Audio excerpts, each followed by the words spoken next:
Me permita uma pequena oração. Pai de amor e de bondade, toma este seu servo em suas mãos, sua mente, seu coração, sua inteligência, seu preparo intelectual.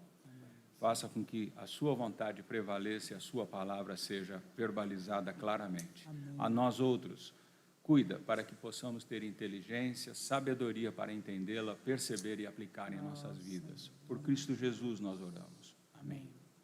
Deus abençoe, Paulo. Obrigado, querido.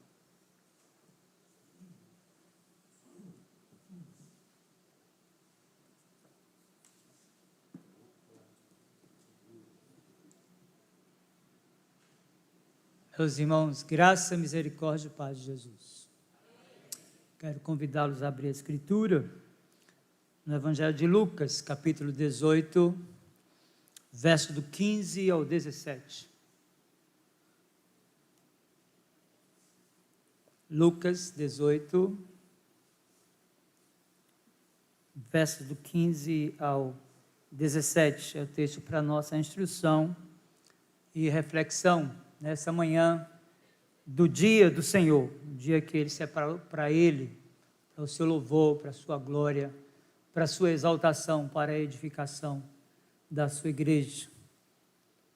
Acompanhe aí e após a leitura, nós vamos ainda orar, suplicando a Deus que prepare o nosso coração para que a boa semente, a semente santa, a palavra de Deus, conte guarida em cada coração.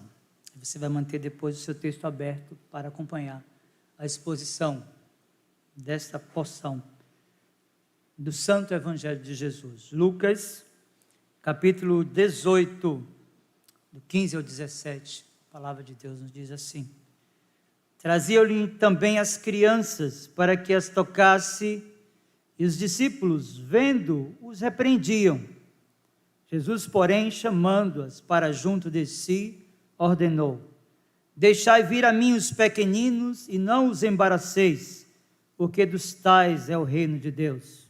Em verdade vos digo, quem não receber o reino de Deus como uma criança, de maneira alguma entrará nele. Curve a sua fronte, feche seus olhos. Nós vamos orar mais uma vez ao Senhor. Meu Senhor, em nome de Jesus, nós lemos a Tua palavra e cremos que quando ela é lida e exposta fielmente, é o Senhor falando à igreja. Por isso, como ovelhas do Teu redil, povo do Teu pastoreio, nós suplicamos que prepare-nos o coração, para que a boa semente, ao ser lançada, encontre guarida nos corações, e que o Espírito Santo, pela obra bendita, edifique a igreja, aperfeiçoando o serviço e o caráter cristão, mas que de forma especial, Senhor, o mesmo Espírito visite o coração daquelas pessoas que nesta manhã, neste santuário, aqueles que nos acompanham pelo nosso canal, sem uma aliança contigo, sejam convencidos dos seus pecados e arrependidos deles, Senhor, busquem refúgio na cruz do nosso Senhor Jesus Cristo, que se integrem em uma igreja bíblica, que pregue fielmente a Tua palavra, para que tenha o caráter e o serviço cristão aperfeiçoado e para que Cristo seja glorificado e honrado em todas as coisas. Em nome dele nós oramos. Amém. Meus irmãos queridos, a relação da família, da sociedade e da própria igreja com as crianças cumpre uma agenda de geografia, de tempo e também de cultura, de modo que a proporção que nós mergulhamos na história, nós percebemos que cada povo, cada família, em cada continente, em cada tempo, tratou as crianças de maneira distinta. Isso é verdade, porque a proporção que o tempo foi passando, houve-se a necessidade para que a sociedade lembrasse delas, e assim então se criou aquilo que nós conhecemos como o Dia das Crianças. O Dia da Criança ou o Dia das Crianças é uma data comemorativa celebrada anualmente em homenagem às crianças, cujo dia varia de acordo com cada país. Países como Portugal, Angola, Moçambique adotaram o dia 1º de junho, e no Brasil o dia celebrado como o Dia das Crianças ou o Dia da Criança é o dia 12 de outubro. Meus irmãos e amigos, a Organização das Nações Unidas, a ONU, reconhece o dia 20 de novembro como o Dia Mundial da Criança ou das Crianças, por ser a data em que foi aprovada a Declaração Universal dos Direitos das Crianças, isso em 1959. No Brasil, coube ao deputado federal Galdino do Vale Filho o lançamento do Dia da Criança, que foi aprovado pelo plenário da Câmara de Deputados em 1924, instituído o dia 12 de outubro como dia para a celebração. Contudo, foi no governo de Getúlio Vargas, em 1940, que, ao instituir um novo decreto, fixou as bases da Organização da Proteção à Maternidade, à Infância e à Adolescência no nosso país. Meus irmãos queridos e amigos, a Escritura, a Bíblia Sagrada, a palavra inspirada, autoritativa, inerrante de Deus, destaca no Antigo Testamento a importância das crianças como parte do processo de construção de uma sociedade melhorada e uma igreja centrada nos valores da Santa Escritura. É possível, meus irmãos e amigos, percebermos o valor atribuído às crianças como integrantes da aliança que o Senhor fez com o seu povo, pelo menos de duas formas. A primeira forma, nós percebemos no pacto que o Senhor fez com o seu povo, de que há uma ênfase à inclusão das crianças. Nós podemos perceber pela leitura do Antigo Testamento que há uma promessa que foi feita a Abraão, que recebeu essa promessa não somente para ele, mas também para os seus descendentes, ou seja, as crianças estão incluídas nesse pacto. Em segundo lugar, nós podemos perceber o zelo e o cuidado pelo qual o Antigo Testamento revela o cuidado com as crianças, nas provisões desse pacto, que incluía recursos pedagógicos para que elas aprendessem a santa lei de Deus. O que me chama a atenção é que aquilo que a moderna pedagogia define como alfabetização por letramento, já estava lá no Antigo Testamento. Nós abrimos as Escrituras lá no livro dos Salmos, no Salmo 119, nós vamos perceber que esse Salmo, que é o maior capítulo da Bíblia, ele é um acróstico com 22 estrofes, com 8 linhas cada, e cada estrofe iniciando com uma letra do alfabeto hebraico. Era o recurso pedagógico que as crianças da aliança elas tinham no passado para aprender a ler.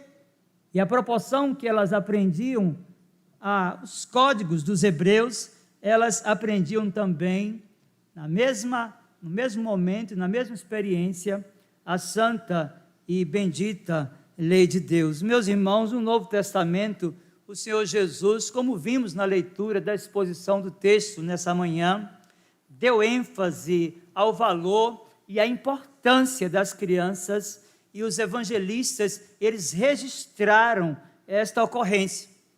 Nós lemos, voltes para o texto que foi lido, Lucas capítulo 18, verso 15, na primeira linha, na primeira parte, você vai perceber que o registro textual nos diz que traziam-lhe também as crianças, para que as tocasse. Esse é o registro de Lucas, que também está contido no registro de Mateus e também no registro de Marcos, já que se trata de um evangelho sinótico. Para nós compreendermos melhor esta passagem, é importante destacar o contexto no qual ela foi registrada. E debruçados sobre esta passagem, meus irmãos, nós vamos perceber que ela está conectada intimamente, diretamente à passagem imediatamente precedente, onde Lucas registra uma parábola para descrever a presunção e a arrogância do fariseu, versos do 9 ao 14 desse mesmo capítulo, e as crianças são apresentadas aqui nessa passagem como extremo oposto dos religiosos arrogantes. Nós sabemos, é verdade, bem o local onde foi registrado essa ocorrência. Há algumas evidências textuais que revelam que essa ocorrência do registro de Lucas, capítulo 18, verso do 15 ao 17, foi possivelmente em uma casa, na Pérea, em uma parada do Senhor Jesus com seus discípulos antes de Jerusalém. Nós percebemos ainda, meus irmãos e amigos, que o texto nos mostra algumas crianças que foram conduzidas com um objetivo. Os seus pais desejavam que o Senhor Jesus as tocasse. Daí então a compreensão de que era costume na Palestina que as mães levassem seus filhos quando completavam 1 ano aos rabinos mais distinguidos para abençoá-las, e isso é o que queriam aquelas mães quando as levou à presença do Senhor Jesus. A palavra criança, como em Lucas capítulo 18, verso de número 15, é traduzida da palavra grega brephos, e indica uma criança recém-nascida, também um bebê. Meus queridos irmãos, não há aqui uma negação do pedobatismo, nós precisamos destacar isso. Muito menos espaço para a defesa dos arminianos, que as crianças devem ser apresentadas e não batizadas, recebendo assim o sinal da aliança. A ênfase aqui desta passagem de Lucas, capítulo 18, verso 15, reside na oração e não no toque, e a ideia aqui é de conduzir as crianças a Cristo, para que Ele impusesse as mãos sobre elas, apresentassem essas crianças então ao Senhor por meio de uma oração.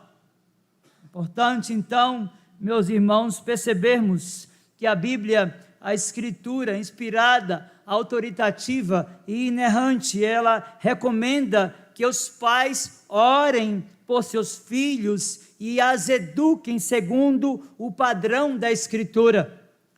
Nós já sabemos que o recurso pedagógico dos judeus no passado era o Salmo 119.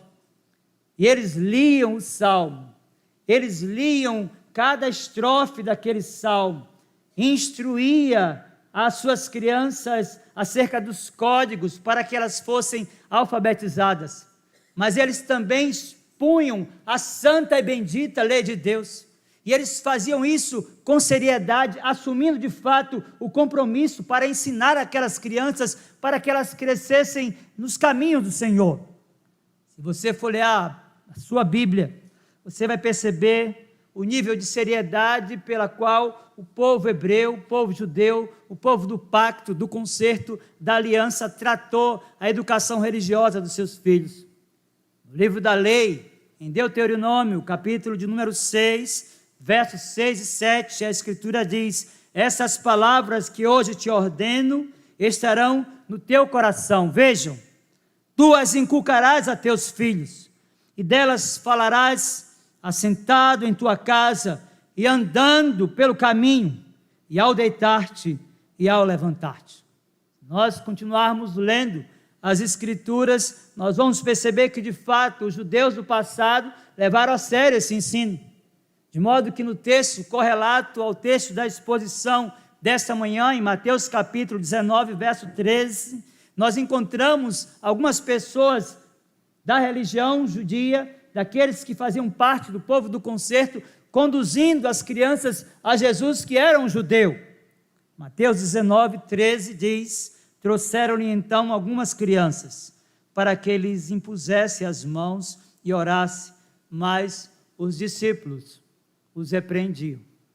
Meus irmãos queridos, nas igrejas reformadas, os pais ou responsáveis fazem um juramento no momento em que apresentam os seus filhos para o batismo. Os pais prometem orar por elas e também com elas. Contudo, infelizmente, o que se vê ao longo da educação dos filhos é o abandono por muitos dessa prática. Daí a deserção de alguns quando chegam na fase da adolescência, exatamente porque faltou o fundamento, a família que assumiu o compromisso de evangelizar e discipular os seus filhos. Meus irmãos queridos, ao olharmos para as Escrituras, nós vamos perceber que me parece que alguns discípulos de Cristo, eles não tinham uma crença na eficácia desse trabalho.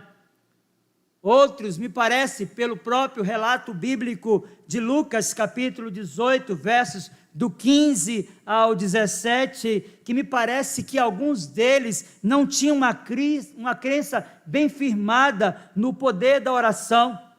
O texto mostra que eles repreenderam os pais e responsáveis que estavam conduzindo os seus pequeninos a Cristo. Volte o seu olhar para as Escrituras e vejam, em Lucas, capítulo de número 18, o próprio verso 15, após a narrativa inicial, diz, vejam, para que as tocasse, e os discípulos, vendo, os repreendiam. Meus irmãos, nós precisamos, aqui, o nosso desafio nesta hora, compreender o que é que pode ter levado aqueles discípulos do nosso Senhor Jesus Cristo a tomar aquela atitude. Nós precisamos de uma resposta, ao menos que nos convença de que há alguma coisa que possa ter justificado esta razão, ou esse episódio, esse fato que levou aqueles discípulos a impedirem que as crianças se achegassem ao Salvador. Eu quero lhes apresentar algumas possíveis razões disso. A primeira, eles precisavam de aperfeiçoamento do caráter cristão e, de forma especial, alguns de mansidão. Meus irmãos, alguns teólogos chegam a afirmar que eles ficavam na porta da casa, impedindo as crianças de entrarem e terem contato com o Salvador bendito. Mas, em segundo lugar, eles não queriam que o mestre fosse importunado por aquilo que eles definiam como sendo seres de pouco valor. Meus irmãos, as crianças na cultura da época não tinham muito valor na sociedade como são valorizadas nos nossos dias. Mas, em terceiro lugar, meus irmãos, infelizmente, a ideia de que muito dentre eles tinham de que as crianças são a igreja de amanhã, terminou dificultando o acesso à pessoa do Redentor. Nós precisamos, como igreja reformada, nos lembrar que as crianças, elas são a igreja de hoje. Deus fez conosco um pacto, uma aliança, e disse que aplicássemos esse sinal nelas que fazem parte da igreja. Nós não devemos diminuir o valor das crianças na igreja. Nós não devemos dificultar o aperfeiçoamento do caráter cristão, ainda que na tenra idade. Devemos lembrar, meus irmãos, e a própria psicologia e a pedagogia está aí para justificar essa tese, que as crianças passam a aprender ainda no ventre materno. Quando são geradas, as emoções da mãe que as carrega são impressas no emocional dessas crianças, de modo que elas podem sim e devem aprender, e a igreja deve investir para que elas sejam aperfeiçoadas e para que conheçam e tenham acesso ao Salvador. O texto então segue e revela-nos o interesse do Senhor Jesus pelas crianças. Veja a atitude dele frente à incoerência dos discípulos. Vamos ler agora o verso 16 de Lucas, capítulo 18. Jesus, porém, chamando-as para junto de si, ordenou: deixai vir a mim os pequeninos, e não os embaraceis, porque dos tais é o reino de Deus. Meus irmãos queridos, há 3 aspectos na fala e no registro textual de Lucas, capítulo 18, verso 16, que devem ser compreendidos. O primeiro deles, quando Jesus diz: deixai vir a mim e não as embaraceis, vai nos levar naturalmente ao que é que pode dificultar uma criança a se achegar a Cristo. Eu quero pontuar aqui algumas verdades acerca disso. Essa expressão, deixe vir a mim e não as embaraceis, pode ter como fator de dificuldade os embriões que são aniquilados antes do nascimento pela legalidade do aborto. E é importante nós compreendermos que essa dinâmica que já tomou toda a Europa, inclusive o berço do protestantismo histórico, chegará também no nosso país. Há um movimento em torno disso. As bases da boa teologia estão sendo ruídas no Congresso, no Senado, e há uma quietude de uma sociedade apática e de uma igreja que não exerce o seu papel de enfrentar e dizer que esta pode ser, sim, uma das maneiras pelas quais um pequenino será impedido de se achegar ao Salvador. Mas há um segundo aspecto aqui, nessa fala do Senhor Jesus: não as embaraceis, porque destais é o reino de Deus. Nós precisamos falar um pouco também sobre a cultura, e de forma especial a negligência da escolarização. Óbvio que talvez foi como descontextualizada essa mensagem para nós que vivemos numa metrópole. Mas há contextos no interior do estado, em lugares distantes, que as crianças, filhas da aliança, vinculadas a congregações e igrejas, são muitas vezes impedidas desse aperfeiçoamento à proporção da escolarização, porque elas não têm acesso à educação de qualidade. Meus irmãos, a ideia dos reformadores no passado é que ao lado de cada igreja deveria haver uma escola. E a ideia da escolarização não era outra senão remontar as ideias dos hebreus no passado. A escolarização como meio de conhecimento da verdade, a escolarização como meio de aperfeiçoamento do caráter, a escolarização como meio de preparar pessoas que iam fazer diferença na sociedade. Então nós precisamos, dentro desse segundo ponto, dessa declaração do mestre, das dificuldades que os discípulos estavam levantando para que as crianças se achegassem a ele, pensarmos um pouco que o cristianismo é uma religião que exige escolarização. Aprender a ler é o primeiro passo para compreender a verdade inspirada e autoritativa do Senhor. Nós precisamos então, meus irmãos, como igreja herdeira de todo esse legado, pensarmos que educação, do ponto de vista do nosso orçamento, não pode entrar como despesa. Deve ser sempre para você que é pai, que é mãe, uma forma de investimento no seu filho.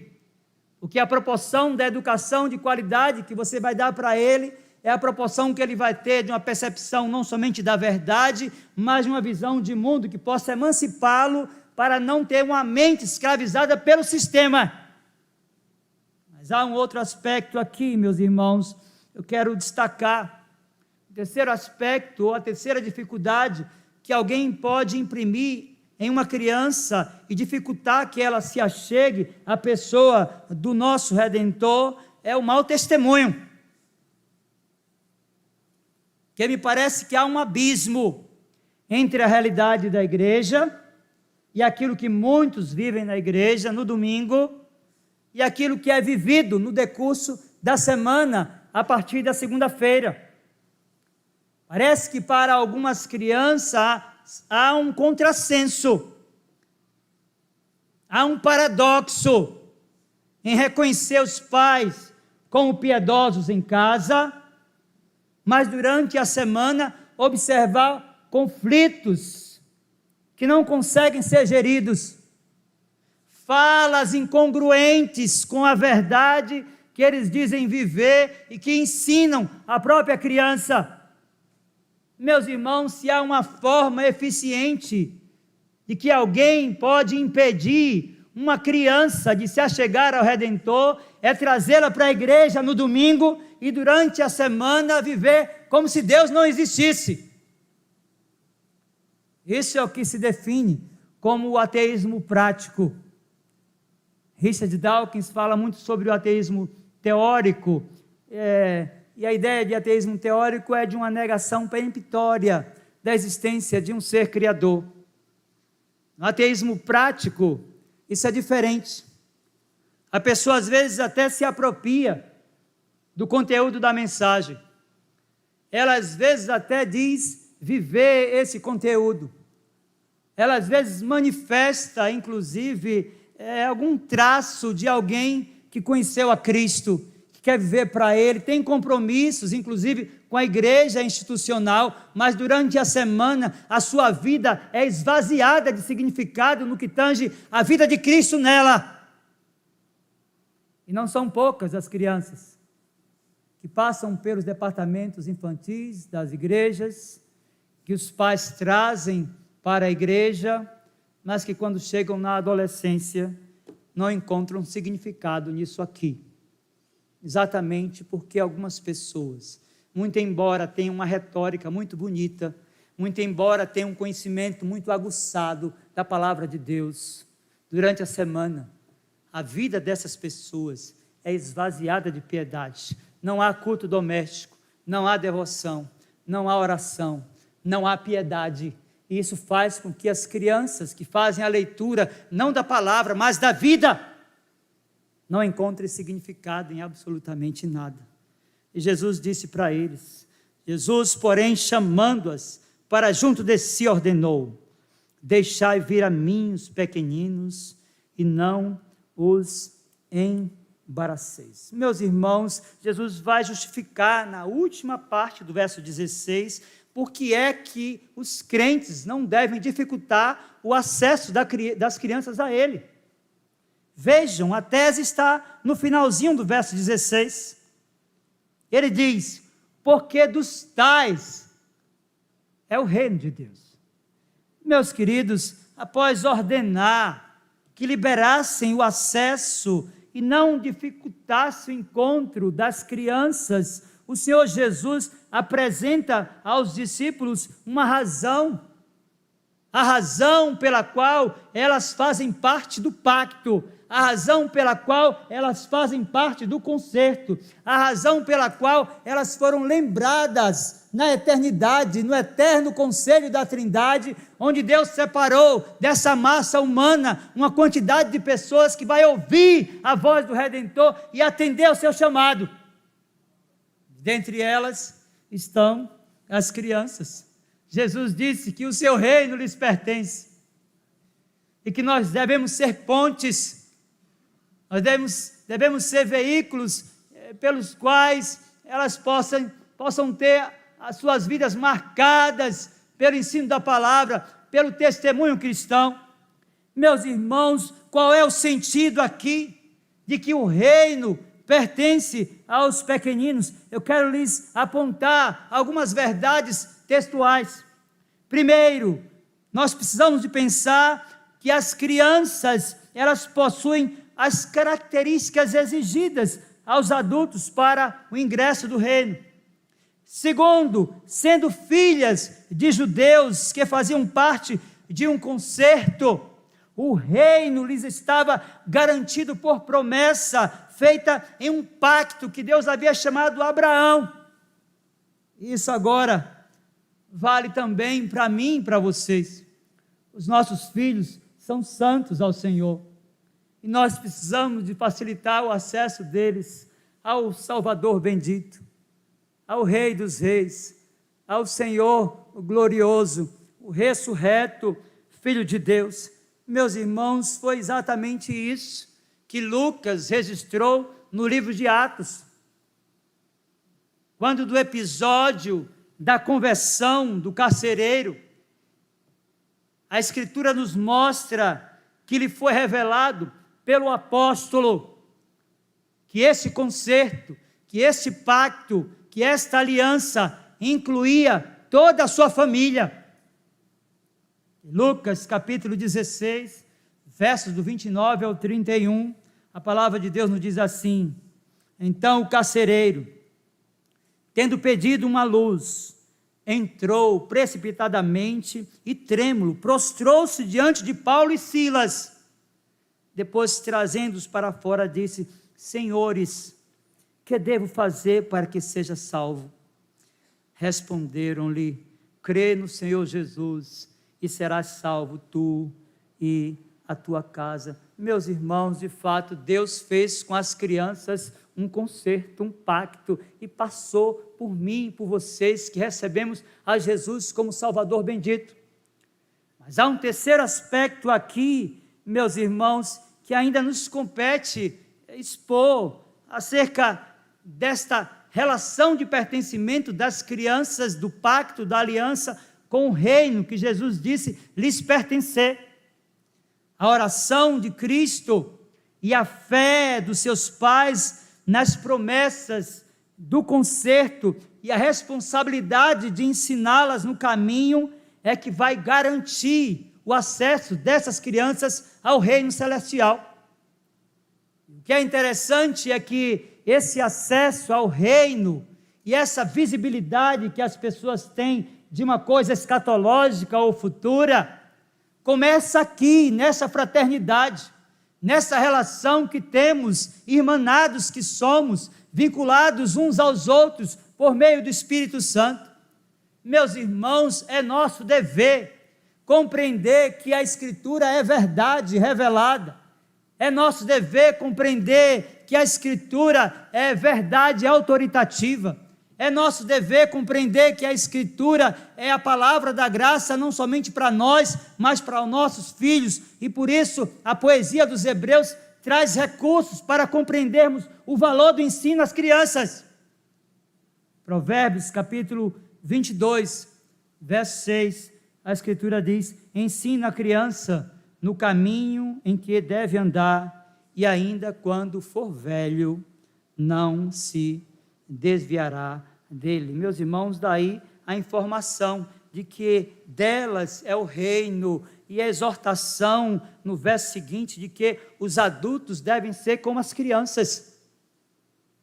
Meus irmãos, percebam comigo que o olhar do Senhor Jesus agora, mesmo voltado para os infantes, se dirige aos adultos.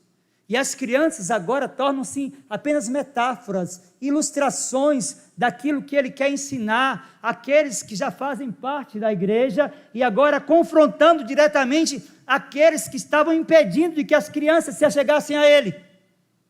Vejam o último verso da exposição dessa manhã, Lucas capítulo 18, verso 17, a palavra de Deus nos diz assim: em verdade vos digo, quem não receber o reino de Deus como uma criança, de maneira alguma entrará nele. Meus queridos, primeiro nós precisamos de compreender o que é que Jesus quer com essa declaração, o que é que ele quer ensinar com essa declaração em verdade. Que essa ênfase no início do verso de número 17, em verdade vos digo, Meus irmãos, esta expressão em verdade significa que Jesus está dizendo para eles, sobretudo para aqueles que estavam sendo veículos de impedimento de que as crianças se achegassem ao Redentor, eu solenemente vos declaro. É uma palavra dura e pesada. Essa expressão, ela é também traduzida da expressão amém, cujo sentido é de verdade, de fidelidade, e confirma também uma declaração solene. Jesus agora está se dirigindo não mais à classe do departamento infantil. Agora ele se dirige à classe dos jovens e dos adultos. E diz: eu solenemente vos declaro. E ele olha para as crianças e diz: quem não receber o reino de Deus, como uma criança, de maneira alguma entrará nele. Meus irmãos, é nosso dever, na exposição da palavra, responder o que é que Jesus quis ensinar com essa declaração: quem não receber o reino como uma criança, de maneira nenhuma entrará nele. O que é que o mestre quer comunicar naquela audiência, naquele sermão? O que é de fato que ele quer comunicar àqueles que estavam servindo-se de mau testemunho, dificultando o acesso dos pequeninos ao Redentor? Meus irmãos, alguns ensinos preciosos para nós nessa manhã, nessa metáfora, nessa ilustração utilizada pelo Senhor Jesus. O primeiro deles: a criança na tenra idade ainda não perdeu o sentido de assombro. Ela vive, por assim dizer, num mundo resplandecente, sem se assustar. O reino de Deus, meus queridos, é definido como o reino da luz. O Senhor Jesus ensinou que os que lhe seguem não andarão em trevas. Então, o primeiro ensino para você que é adulto, nessa ilustração, quando o Senhor Jesus usa a figura da criança, é lhe perguntar: você tem andado na luz? A sua vida reflete a luz do nosso Senhor Jesus Cristo? Esta é a pergunta que o Senhor Jesus está fazendo para aqueles seus discípulos que ainda não haviam compreendido a sua missão e o seu reino.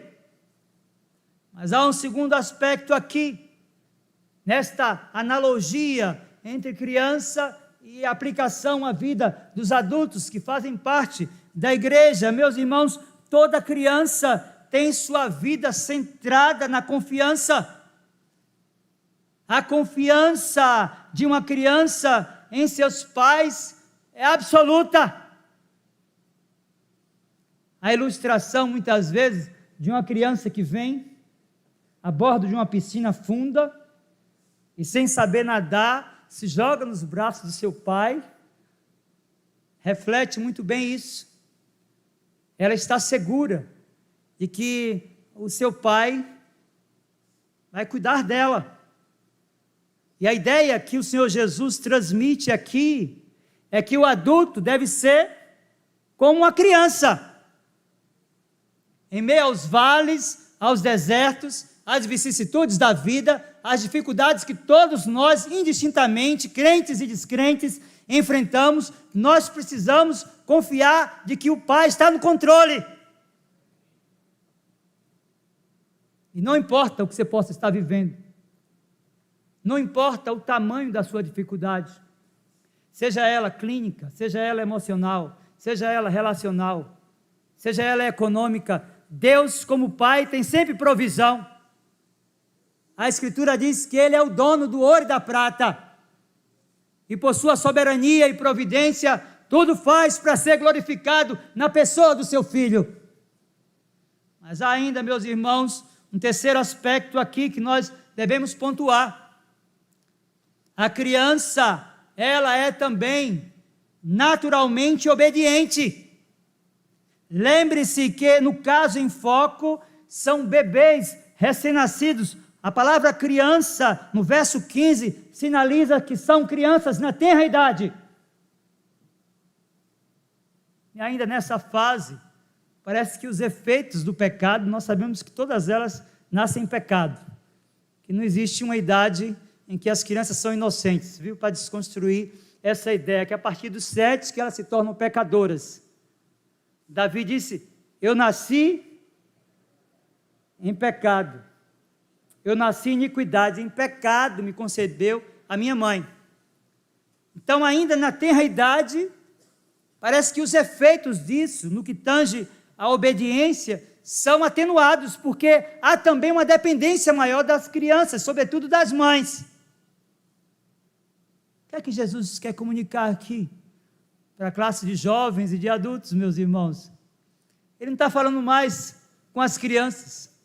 Ele está usando apenas a ilustração das crianças para falar para os adultos que assim como a criança obedece aos seus pais, seus progenitores, assim também o cristão deve obedecer irrestritamente aquilo que está revelado na palavra de Deus. É objetivamente isso que vai fazer com que você justifique o seu discurso. É objetivamente isso que vai fazer com que a sua mensagem verbalizada seja ratificada e que as pessoas, de alguma forma, entendam e acreditem que há algum sentido nisso que você diz viver. A proporção que você obedece à palavra de Deus, você está obedecendo ao Pai que inspirou o Espírito e utilizou homens para registrar a verdade das Escrituras. Foram eles, os homens inspirados por Deus, que registraram pelo Espírito Santo aquilo que é a verdade de Deus. Mas, por fim, meus irmãos, as crianças também têm a surpreendente capacidade de perdoar. Certamente, entre aqueles que estavam ali, haviam rugas, aquelas ranhuras tão comuns na igreja, desafetos, confusões por causa de bobagem. Toda igreja é assim, gente. Essa aqui não é diferente de nenhuma outra. O que nos faz diferente é tratar tudo segundo a palavra. E a criança, ela não tem disposição nem tempo para carregar fardos. Ela quer brincar. Não viram aqui? Ficou um aqui embaixo, fazendo careta para a gente. E aquele barulhinho aqui parece que é um louvor que está subindo. Nós deveríamos olhar para elas. Quando nos recolhemos no nosso quarto, sem atender o que Paulo escreve aos Efésios. Não se ponha o sol sobre a vossa ira, nem deis lugar ao diabo. Tem muita gente nos consultórios de psicologia tratando que só a teologia pode resolver. O perdão que você precisa liberar do seu coração. Seu cônjuge, seu filho, seu pai, seu pastor, seu irmão, seu presbítero, o diácono, seja quem for. Jesus apenas usa as crianças com essa ilustração. Elas têm a capacidade surpreendente de perdoar. Brigou, não se meta, porque elas vão resolver o problema delas. O problema, meus irmãos, é que, por vezes, infelizmente, as crianças são prejudicadas pela falta de pureza em relação com a verdade daqueles que deveriam ser referências de vida com Deus para elas. Por quê? Às vezes, em meio aos desafetos das crianças, tem pais que chamam a criança e dizem assim: se você brincar com ela novamente, se você brincar com ela ou com ele novamente, quando chegar em casa vai apanhar. Porque o adulto quer imprimir na criança o seu padrão de comportamento. e o fardo que aquela pessoa já carrega e não consegue se libertar. Jesus disse: você quer entrar no reino? Você quer ter acesso ao reino que está na terra, à proporção daqueles que são chamados numa relação de aliança com o Pai, são justificados, santificados, em menor medida já glorificados aqui? Aprenda o valor do perdão. Porque se você não aprender, pare de orar o Pai Nosso em casa, em nome de Jesus. Que essa oração é só uma oração de hipocrisia. Que o princípio da oração é que você já foi perdoado. E por isso você deve perdoar também. Então Jesus chama, volta a olhar dos discípulos e diz: olha, vocês querem entrar no reino?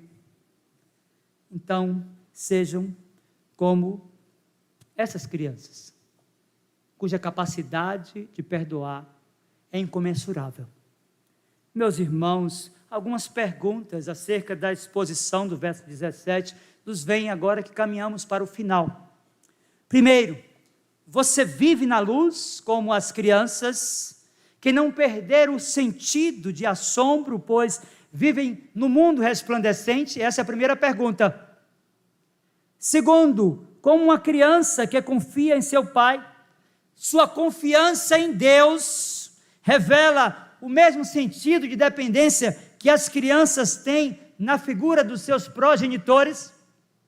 Terceiro, sua vida de obediência à palavra de Deus, que é o nosso Pai, reflete a obediência incondicional de uma criança a seu pai. Isso alguém pode perceber na sua vida.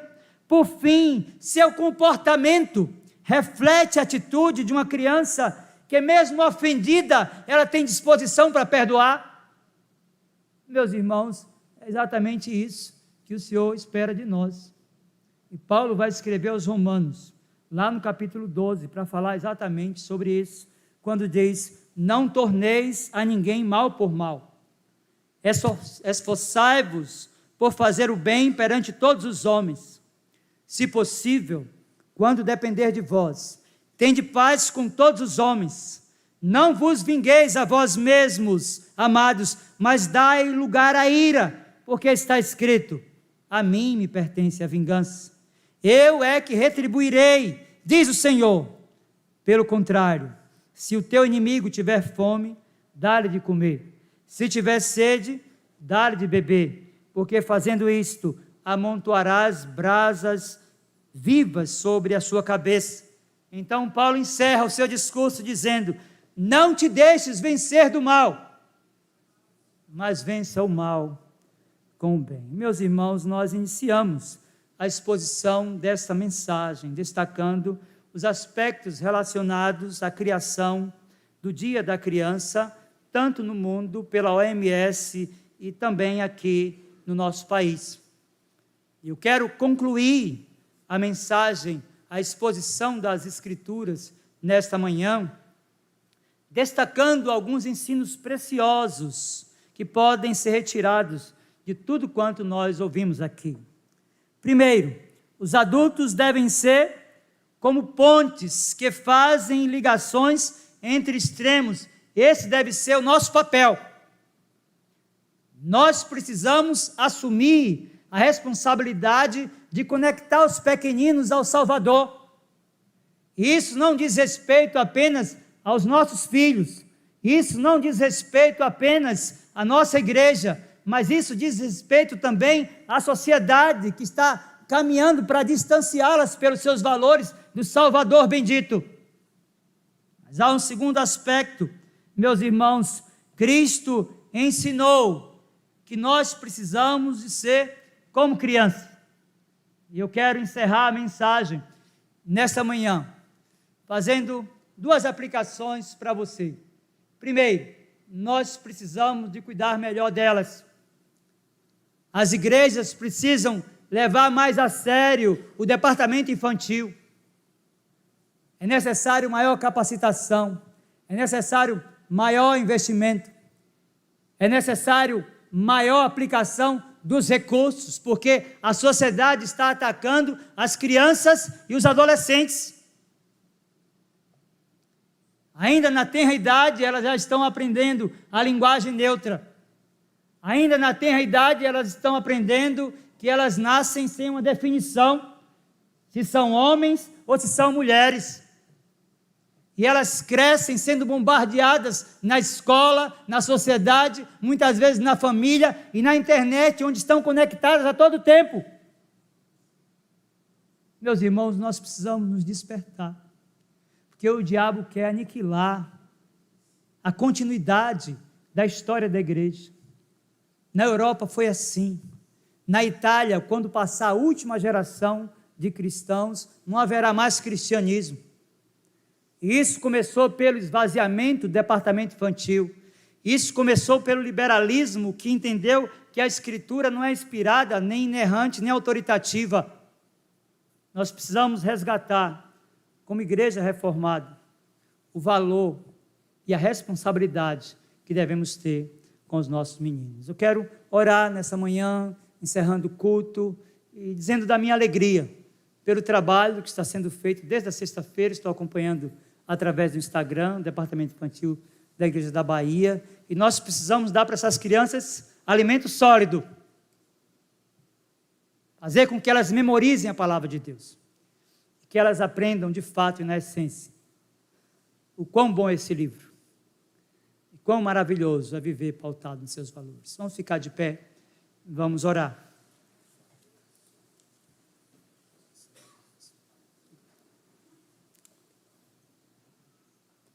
Deus bendito, magnificado e exaltado, glorificado seja o teu doce, majestoso e poderoso nome.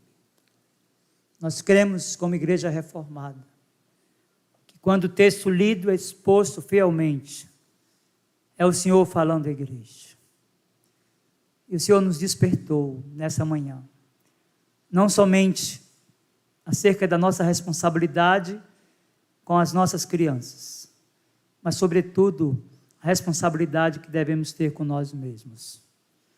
Ajude-nos, Senhor, porque temos fraquejado. Ajude-nos, Senhor, porque não temos cumprido aquilo que o Senhor nos ensina. Perdoe-nos os pecados e nos faça como as crianças, e nos faça cuidar das crianças, para que em tudo Jesus Cristo, nosso bendito e amado Salvador, seja exaltado e glorificado. Que Ele mesmo aplique a Tua palavra, meu Senhor, ao coração de cada um de nós. Em nome de Jesus. Amém. Recebam a bênção, irmãos. Que a graça do Senhor Jesus, o amor de Deus, o nosso muito bondoso Pai, o poder, a comunhão e as consolações do Santo Espírito de Deus, sejam sobre vós, irmãos, e sobre vós repouse. Assim vos abençoe o Deus Pai, Filho e Espírito Santo. Amém.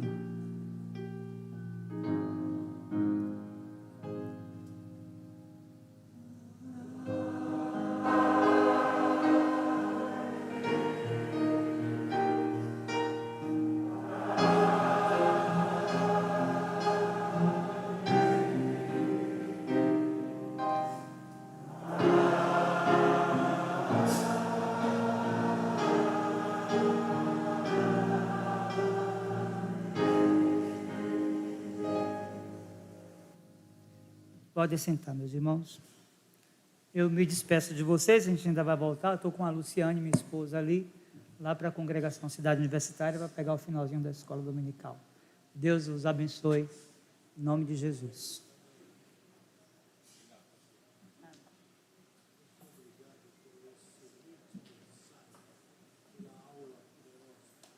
Esse aviso é importante, hein? Muito importante, é da SAF. Minha mãe falava, tome jeito, então é eu. A SAF convoca as suas sócias para a reunião plenária que acontecerá no próximo sábado, dia 3 de junho, às 15h30. E todas as mulheres da igreja serão também muito bem-vindas e a diretoria agradece. Sábado que vem, 15h30, reunião plenária. Se tem um aviso aí, venha. Esse é o Rui Charles, não tem jeito. Bela camisa, hein, meu? Curto e grosso. Bom dia, queridos. Nosso departamento infantil, né? Está tendo esse trabalho desde sexta-feira, esse acampa dentro, e foi muito bom. Ontem tivemos mais de 120 crianças ontem aqui. Foi uma bênção. O pastor Vinícius, que é o nosso secretário nacional do Trabalho Infantil, ele vai estar dando uma palavra agora aos pais que têm filhos ali no departamento infantil. A sua esposa, Ângela, que ela é psicóloga, está com ele também, e eles querem dar uma palavra bem específica aos pais sobre como você deve fazer com seu filho, trazendo ele à casa do Senhor. Então, quando for dividir para a escola dominical, os pais descem lá para o departamento infantil, tá ok? Por falar nisso, exceto a classe de jovens, que não vai reunir hoje, mas todos os jovens estão convidados. Podem ficar Clicon Seniors, podem ir para a classe de visão panorâmica ou para a classe de doutrinas. As demais classes todas vão funcionar normalmente. Tem alguma coisa, Neiva? Façam a sua matrícula, quem ainda não fez, tá bom? Saúde, um bom domingo para todos.